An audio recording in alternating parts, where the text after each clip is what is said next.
바쁘신 중에도 오늘 파티에 참가하신 10개 팀 여러분이 가지고 계신 다양한 생각과 지식을 우리 공직자 선후배 동료가 함께 나누고 소통하는 소중한 시간이 되시길 바라며 최선을 다하여 좋은 성과를 내주시길 기원합니다. 다음은 심사위원을 소개해드리겠습니다. 심사위원은 우리 동호회 회원들로 구성되었고요. 총 5분이 되겠습니다. 소개할 때마다 큰 박수를 부탁드립니다. 먼저 대중교통과 항기만 택시화물 담당 소개해드리겠습니다.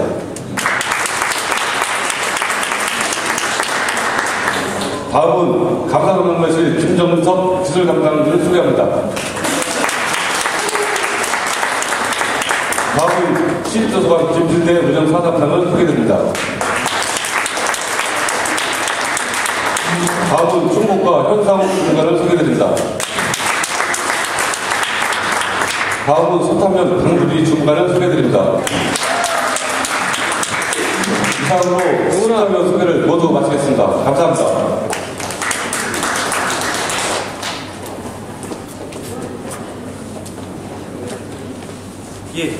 예, 명희씨. 심사위원님들이 전부 다 미녀분들만 뽑으셨나봐요. 네, 어쩜 인물이 그렇게 헛출했는지. 네네. 오늘 좋은 심사 그리고 수고해 주시는 분들께 감사하다는 말씀을 드리고요. 자, 이제 본격적으로 시작해 볼까요? 명희씨, 첫 번째 연사가 누구죠? 네, 첫 번째 연사는 총무과 최장님 연사님입니다. 꼭 행복한 공공시설물 관리라는 주제를 갖고 강연이 있겠습니다. 첫 번째 발표라 많이 긴장되실 텐데요. 큰 박수로 맞이해 주시기 바랍니다.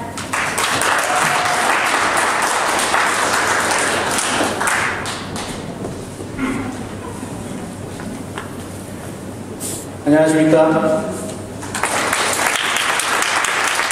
긴장되는데요. 편안하게 하겠습니다. 저는 총무과 자원봉사센터에 근무하는 최장민입니다.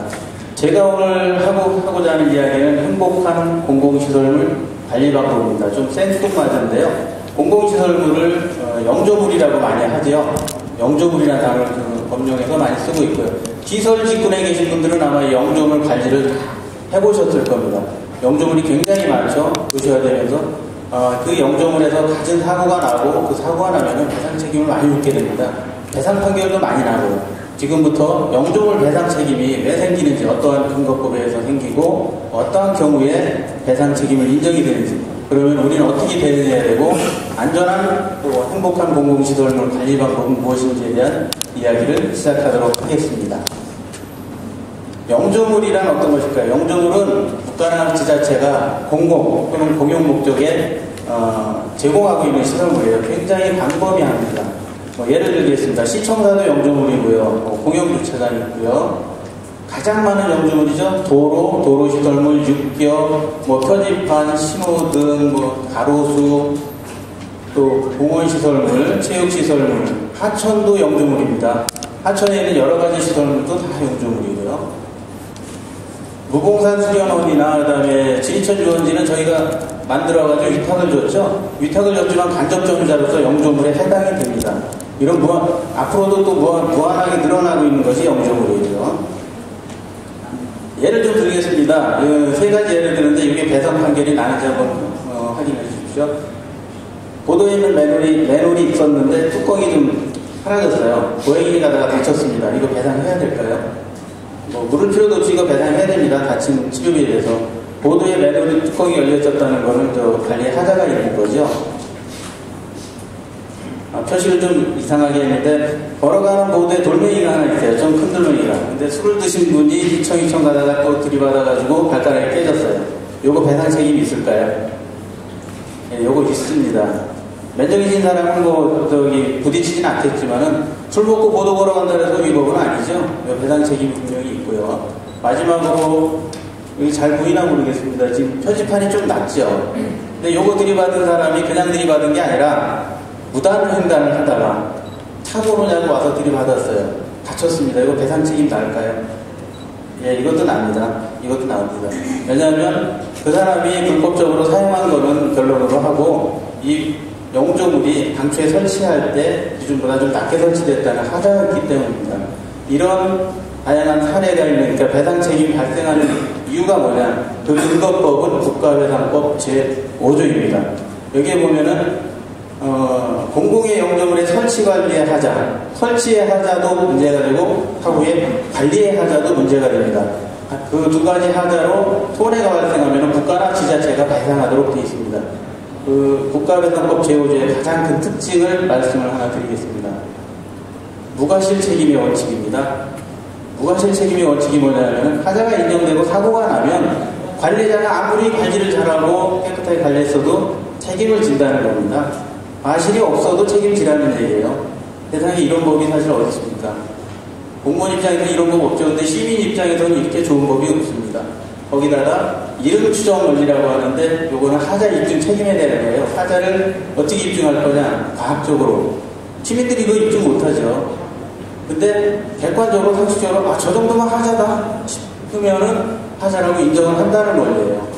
이건 시민들한테 굉장히 좀 좋은 원칙이죠. 이런 원칙 때문에 영조물에서 사고 나면 거의 100% 배상 책임이 납니다. 다만 과실 상계 비율에 따라서 책임이 좀 제한이 되죠. 이런 무과실 책임의 원칙이 확립된 이유에는 배경에는 과거에는 보상제도가 많이 없었어요. 보험도 없고 그래서 생긴 거고요. 여기 나오죠. 사회보장의 기능이죠. 사고가 나면 누군가는 보상을 받아야 되는데 보상을 못 받으면 안 되죠. 가장이 다쳤거나 했을 때 시민의 세금으로 사회가 연대해서 그걸 보상해 준다는 그런 원칙입니다. 여기에서는 또 인정 판결이 나중에 나오는데요. 사람이 정에 이끌려서 판결이 나기도 해요. 이런 부분에 있어서는. 영조물에서 가장이 죽었습니다. 그럼 나머지 식구 어떻게 합니까? 누군가 보상을 해줘야죠. 판사님들이 사용자가 아무리 잘못해서 했어도 일정 부분 배상 판결을 내려주는데 그게 학설에도 나오고요. 정에 이끌린 판결을 한다. 이런 부분이 있습니다. 통상 배상 책임을 묻기 위해서는 소송이 들어오죠. 민사소송으로 많이 들어오는데 혹시 국가배상심의회라는 거 들어오셨나요? 예, 소송 없이도 배상 판결을 받을 수 있는 제도가 있습니다. 지방검찰청에 되어 있고요. 행정심판하고 유사합니다. 그리고 신청하면은 지방검찰청 차장검사가 위원장으로 있어서 어떤 배상액을 결정해서 결정을 해줍니다. 결정을 해주고 그 결정액을 지자체에서 지급을 하게 되면 민법상 화해와 같은 효력이 있습니다. 소송을 통하지 않고도 배상을 받을 수 있는 제도가 있다는 말씀 드리고요. 배상 책임 이름입니다. 그럼 어떤 경우에 우리가 배상을 해줘야 되느냐? 설치나 관련 하자가 있어야 돼요. 그 하자는 여기에 법률 용어에서도 어디까지가 그럼 하자냐? 통상적이란 말이 굉장히 많이 나옵니다. 관리자 의무도 그렇고 사용자도 통상적으로 상식적으로 봐서 저거 하자다 싶으면 그게 하자입니다. 법에서도 판례도 그렇고요. 지금까지는 객관설이라고 두 번째 나오는데 무과실 책임의 원칙에 입각해서 사실 사고 나면 저기 무조건 책임을 물었어요.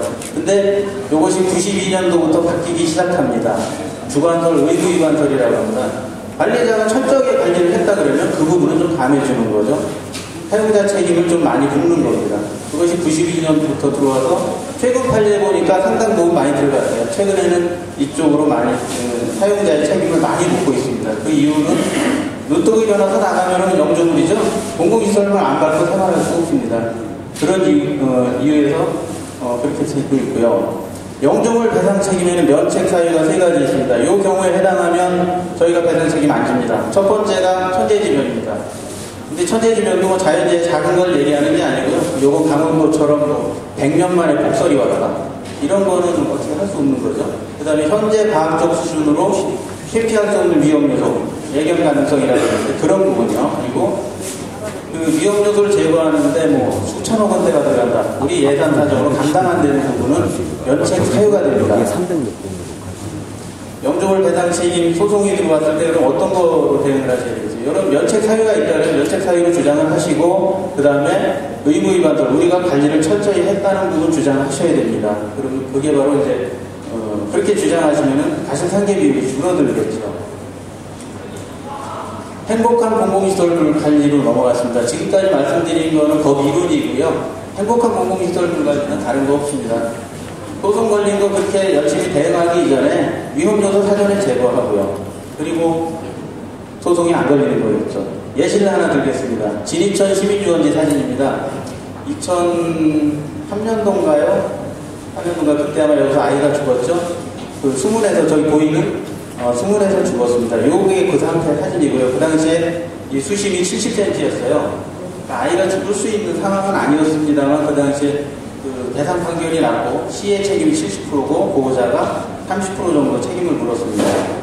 이렇게 하면 어떨까요? 그 당시에 여기에 안전띠를 설치했다면 아이들이 안 내려가겠죠, 아무래도. 경고판 설치하는 거. 여름철만 해도 그러니까 현수막 위험하다 들어가지 말라라고 이런 경고문구 설치해줬으면 어땠을까요? 아마 저희 시의 책임이 한 30% 이상은 분명히 줄어들었을 겁니다. 최종적으로 더 한다 그러면 안전망 씌웠다면 사고가 안 났겠죠. 사고가 안 났겠죠. 이건 작은 관심입니다. 자, 마지막 결론입니다. 지금까지 드린 말씀의 결론을 좀 내드리겠습니다. 안전한 행복한 공공시설물 관리 방법은 어렵지 않습니다. 첫 번째로 적법하고 안전한 규격 영점을 설치입니다. 적법하다고 제가 굳이 표현을 넣은 거는 여러 가지 개별법에서 규격을 정하고 있는 수가 많아요. 가석방지턱의 넓이라든지 요거 꼭 지켜주셔야 되고요. 그리고 안전함은 왜 들어가느냐. 규격을 다 지켰어도 일반 상식적으로 눈으로 봐도 저거 위험한데 하면은 하자예요. 그러니까 상식선에서 통상적이란 말이 나오듯이 상식선에서 항상 가야 됩니다. 두 번째, 관리입니다. 이 관리는 아까 말씀드렸듯이 작은 관심, 꼼꼼한 관심입니다. 작은 거 하나 세심하게 관심 들여서 위험 요소 제거해 주는 거, 그게 가장 중요하고요. 설마 70cm 수심에서 사람이 죽으리라고 생각 못했어요. 근데 죽었거든요. 그런 사고가 나고, 설마 어떤 사람이 가서 좀 들이받겠냐 하지만 사고가 나중에 들이받습니다. 그런 거거든요. 그러니까 그런 위험 요소를 꼼꼼하게 제거해 주시고, 그 다음에 마지막으로 경고 문구라든지 위험 요소에 대해서 안내문을 꼭 설치해 주는 겁니다. 이거 어려운 거 아니지만 문구 하나 붙이면 저희 과실이 10% 딱 떨어져요. 계속 10%씩 떨어집니다. 제가 드리고 싶은 말씀이 이렇게 떨어진다는 말보다는 이렇게 영조물을 관리하게 되면은 안전사고가 줄어들죠. 안전사고가 줄어들면 시민의 피해가 예방이 될 거고요. 그로 인해서 시민 피해가 예방이 되면 저희 시의 재정 손실이 예방이 될 겁니다. 제가 드리고 싶은 말씀은 이것입니다. 행복한 공공시설물 관리 절대 어려운 부분이 아닙니다. 가장 간편하고 쉬운 부분입니다. 세심하고 꼼꼼한 관심, 위험 요소 제거해 주시고, 그 다음에 상식선에서 관리를 해주시는 그런 부분이라고 말씀을 드리겠습니다. 여러 가지 말씀을 드렸는데요. 지금까지 드린 이런 법리적인 부분은 사실 여기 나오려고 제가 열심히 연구해서 만든 건 아닙니다. 그런 거는 아니고요. 2008년도에 한경대 대학원에서 영조물의 설치관리 하자로 인한 배상 책임에 관한 연구라는 제목으로 법학 석사학위 논문을 썼습니다. 학위를 받았는데요. 그 내용이 저희 직원들하고 직접적인 연관이 있어서 공유하고자 해서 나와서 발표를 하게 됐습니다. 이상으로 발표 마치겠습니다. 감사합니다.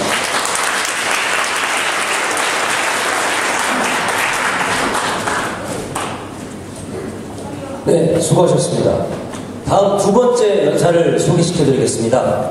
회계과의 엄순예님, 여성가족청소년과의 이순희, 최형윤, 송탄출장소 홍준기님의 응답하라 평택이라는 주제의 강연이 있겠습니다.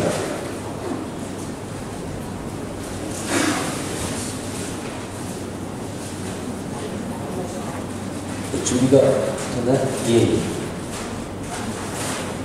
큰 박수로 맞이해 주시기 바랍니다.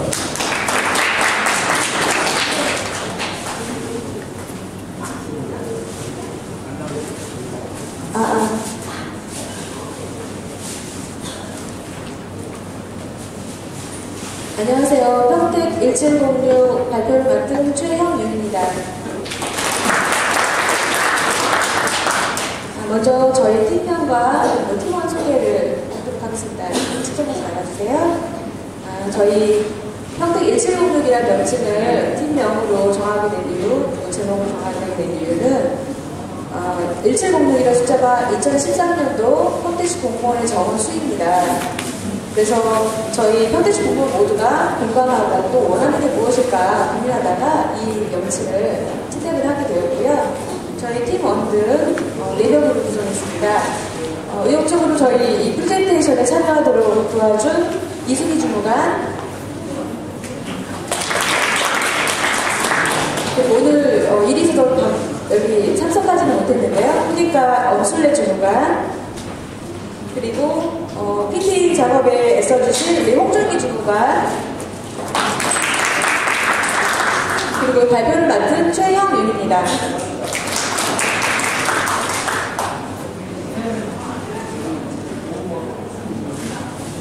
시작하겠습니다. 구직난으로 힘든 상황에서 요즘 공무원들이 그 인기가 많이 올라가고 있는데요. 처음 공무원에 들어올 때는 9시에 시작해서 6시 칼퇴근을 꿈꿨었습니다. 여러분들도 보셨을 거예요.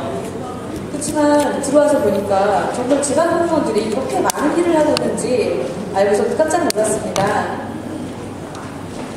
그리고 생활하면서 철밥통이라고 놀리고 시기하는 그런 민원인들, 그리고 내가 낸 세금으로 일하면서 말이 많다고 느끼는 그런 민원인들과 상대하면서 상처받으면서 지내왔습니다.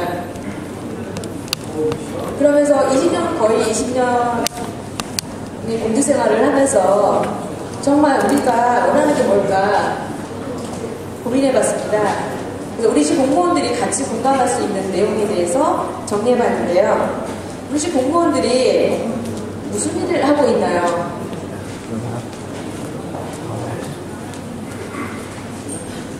개구리 잡지 마세요.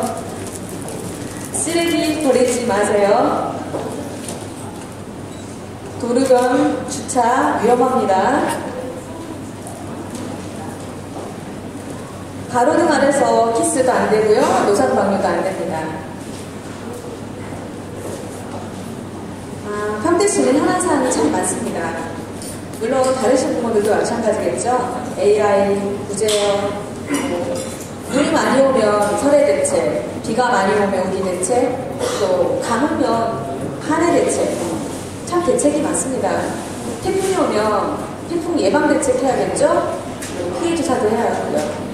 시민들에게 위협이 될 수 있는 시민들의 안녕을 져야 하는 요소가 발생된다면 저희는 많은 대책과 조사를 해야 하는 그런 업무를 수행하고 있습니다.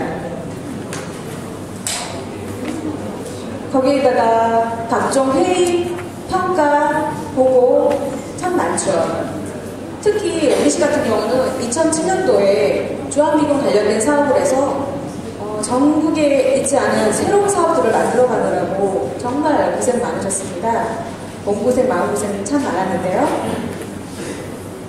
이런 우리들의 노력이 지금 현재로는 이제 삼성전자 산단 착공, 그 다음에 고덕 신도시 1단계 착공,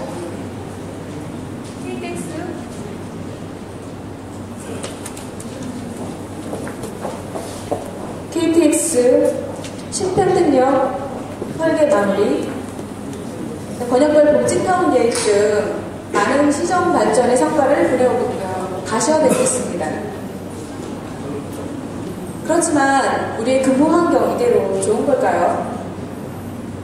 과중한 업무로 해서 극단적인 선택을 한 공무원의 이야기 한번 들어보시겠습니다.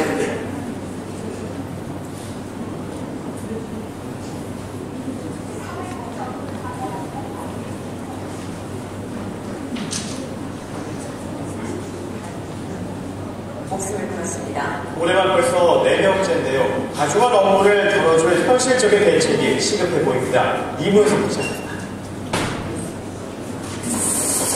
새벽에 충남 논산에서 32살 주모 씨가 열차에 치여 숨졌습니다. 논산시 사회복지과 직원이었습니다. 경찰은 사고 정황 등을 볼 때 자살로 추정하고 있습니다. 유족들은 김 씨가 지난해 4월 사회복지 공무원 일을 시작한 뒤 쉴 틈 없는 업무로 힘들어했다고 말했습니다. 주말에도 쉬지 못하고 공휴일에도 쉬는 날이 거의 없었어요. 김 씨 일기장에는 가중한 업무에 대한 압박과 함께 일하며 생긴 회의가 고스란히 담겨 있습니다.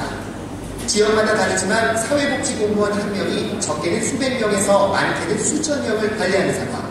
올해 초 복지 담당 공무원 3명이 잇따라 자살하면서 정부는 여러 처우 개선 방안을 내놨습니다. 하지만 수당을 4만 원 올린다는 것 말고는 현장에서 감지되는 변화가 거의 없습니다. 무상교육이 급했다 보니까 교육 쪽만 학령 충원이 됐고 사회복지까지 다른 이제 그 부서는 전혀 충원이 이루어지지 않고 있죠. 김시혁 씨 논산지역 장애인 만여 명에 대한 업무를 동료 2명과 함께 맡아왔습니다. 사회복지 공무원의 과중한 업무를 덜어주는 근본적인 해결책이 마련되지 않으면 이 같은 비극이 또다시 일어날 수 있다는 게 현장의 목소리입니다. YTN 이무섭입니다.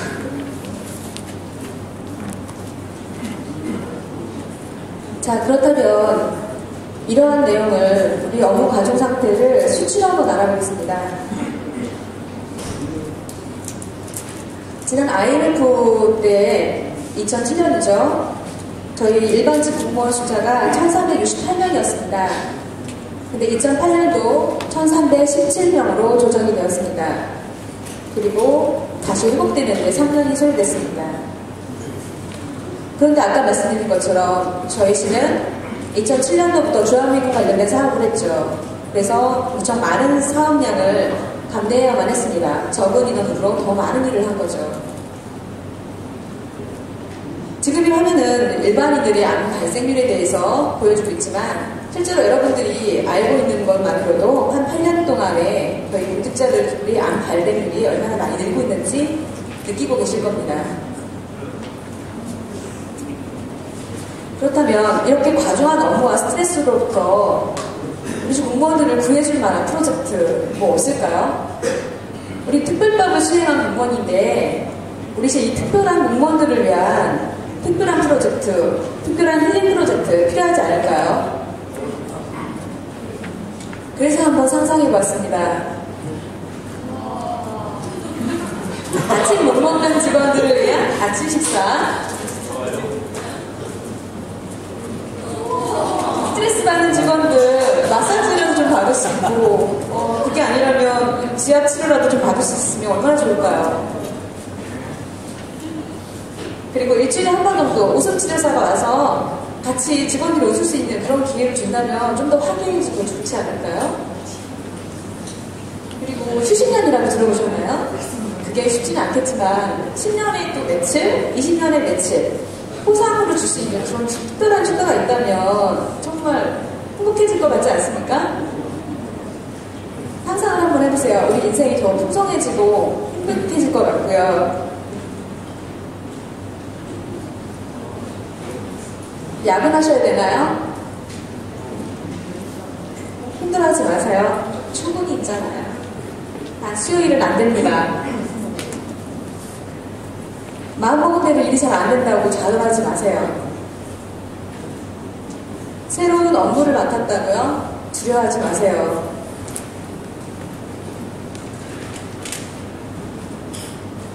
우리 시 공무원이 하는 일은 우리 시민의 행복을 위한 일입니다. 당신 때문에 행복해하는 사람들이 있습니다.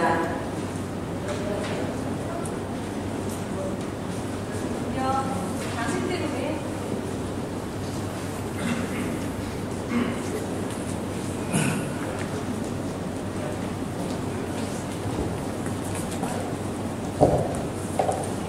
분명 당신 때문에 살만났다고 하는 사람이 있습니다. 틀림없이 당신이 있어서 위안이 되고 감사하는 사람이 있을 겁니다. 열심히 일하시는 평택시 공무원 여러분, 사랑이 아니라면, 당신에 대한 믿음이 아니라면 이 모든 것을 저희 역시 느끼지 못했을 겁니다. 1706 평택시 공무원 여러분, 수고 많으셨고요. 이제 우리 행복해지고 더 행복해져서 시민들에게 이 행복을 전할 수 있는 그런 평택시 공직자가 되었으면 좋겠습니다. 감사합니다.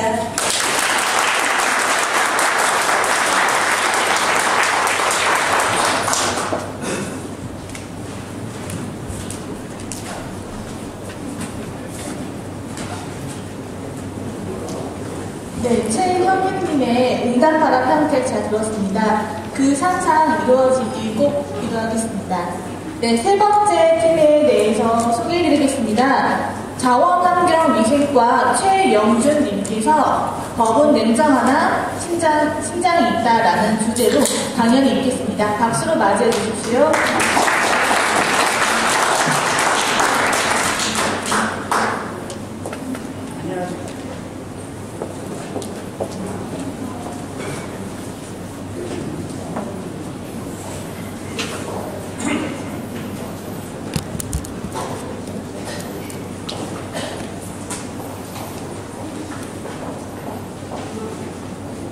둘, 셋.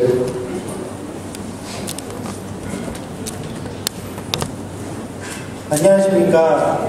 저는 꿈 많은 시절이 있었습니다.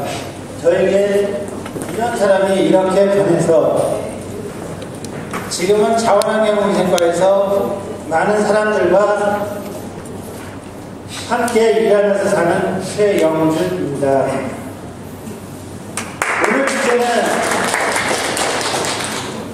제가 얘기하고 싶은 게 법은 굉장하지만 심장이 있는 법을 운영해 주십사고 하는 마음으로 이 자리에 섰습니다. 자, 공무원이란 우리가 볼 때 법규와 지침, 수없이 많은 법규와 지침을 다루고 있죠. 이런 범위 내에서 국민 또는 시민에게 편익을 제공하고 행복하게 살 권리를 누릴 수 있게 도와주는 사람, 보통은 이렇게 정의합니다. 자, 그러면 어떻게 도와줄 것인가? 제가 겪은 실제 이야기 두 편을 보고 말씀드리겠습니다. 첫 번째 이야기는 참 냉정한 법을 겪어봤습니다. 국민기초생활보장법이 지금은 많이 발전했지만 부양의무자가 없거나 부양의무자가 있어도 부양하지 않으면 국민기초 수급자가 됩니다. 할머니와 손자가 있습니다.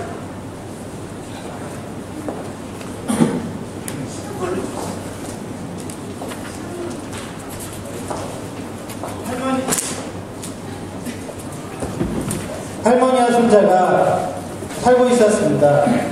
할머니는 76세였고 손자는 초등학생이었습니다. 이 할머니는 이 학생을 데리고 보물을 팔아가면서 생계를 유지하고 있었습니다. 문제는 이 할머니에게 46이 되는 아들이 있었습니다. 여러분들이 잘 아는 불륜관계인 고민중과하고 순정입니다. 자, 이 아들은 할머니하고 평택의 주소를 같이 두고 있지만 실제로 수원의 내연녀와 살면서 자기 자식과 어머니를 돌보지 않고 있었습니다.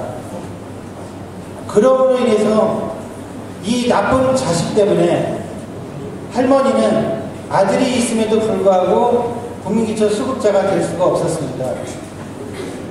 그 옆에 홀로 사는 할머니 한 분이 이사를 옵니다. 이 할머니 어떤 할머니냐? 똑같은 나이 76세, 직업이 없어요. 부양가족도 없습니다. 부양할 의무자가 지금 가족도 없습니다. 다 출가시키고 호적까지 정리했습니다. 그럼 이 할머니 무엇으로 사느냐? 네, 가족과 친지에게 돈을 꿔주고 이자를 받는 이자 수입을 가지고 살고 있습니다. 이 이자 수입도 통장에 넣으면 들기세라. 지금은 임의적으로 나왔지만 대지저금통에 넣어놓고 쓰고 있습니다. 흔적이 남지 않는 관계로 이분은 국민기초 수급자로 선정이 됩니다. 참 모순적이죠. 원래 손자가 살던 할머니가 사회복지 담당과 대화를 합니다. 옆집 할매는 돈도 많은데 왜 수급자 해주고 나는 어려운데 왜 수급자 안 해주는 거야? 자네 공평치 못하게 처리하고 있지 왜 나만 미워해? 할머니 아들들어 수원으로 주소 옮기고 모자이면 끊자고 하세요. 그러면 수급자 해줄게요. 자, 할머니가 못하는 이유가 뭘까요? 나 죽으면 손주가 어디로 가나? 자기 애비하고 묶여 있어야 애비한테로 가지. 고생이 되어도 손주를 지키고자 하는 마음입니다.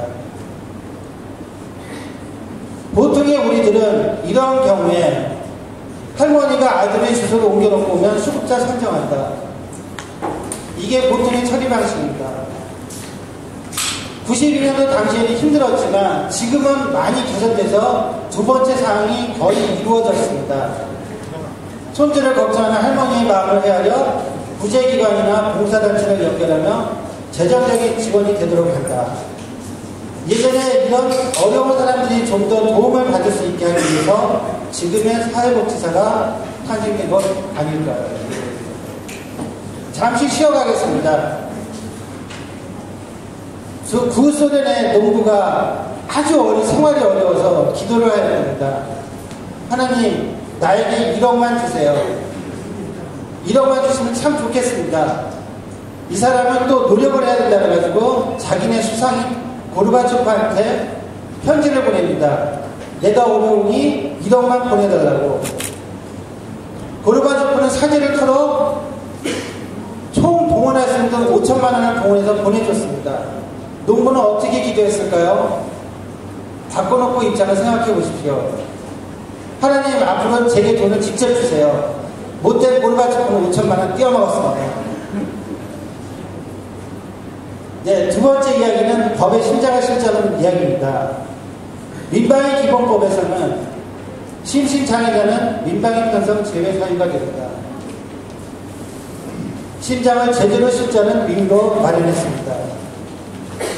근육장애의 사회활동의 대표적인 명사로 한 분이 떠오르는데요. 조봉현 씨입니다. 이분은 부산 동래세무서의 공무원으로 있으면서 2007년 국세청에 선정한 사회공헌 대상을 받게 됩니다.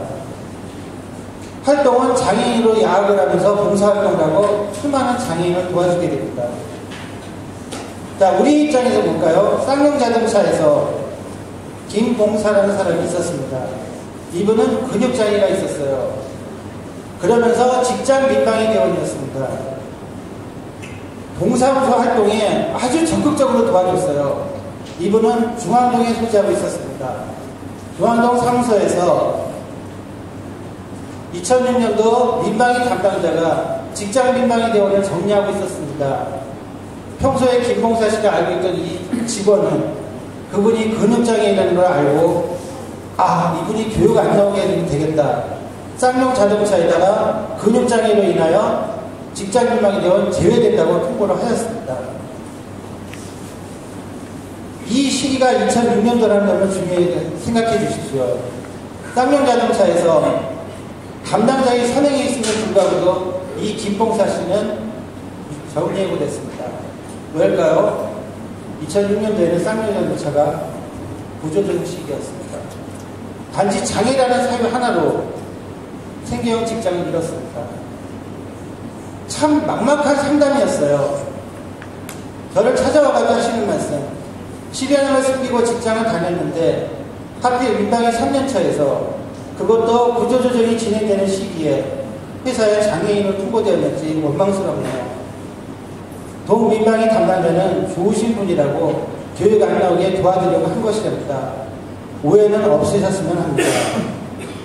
압니다. 직원분이 제게 도움되라고 한 행동임을 알 때 원망도 못하겠군요. 다른 직업을 찾아봐야죠. 자, 선행을 베풀었는데 왜 결과가 안 좋은 걸까요? 우리는 선행을 베풀기 전에 당사자가 도움을 바라는 마음이 있는지 한 번쯤은 대화를 하지 않아야 될까요? 본인이 3년 동안 장애가 있음에도 왜 민방위 교육을 받고 있는지 궁금했을 법도 합니다.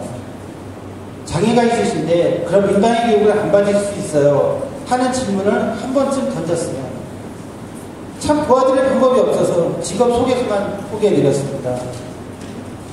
법은 냉정합니다.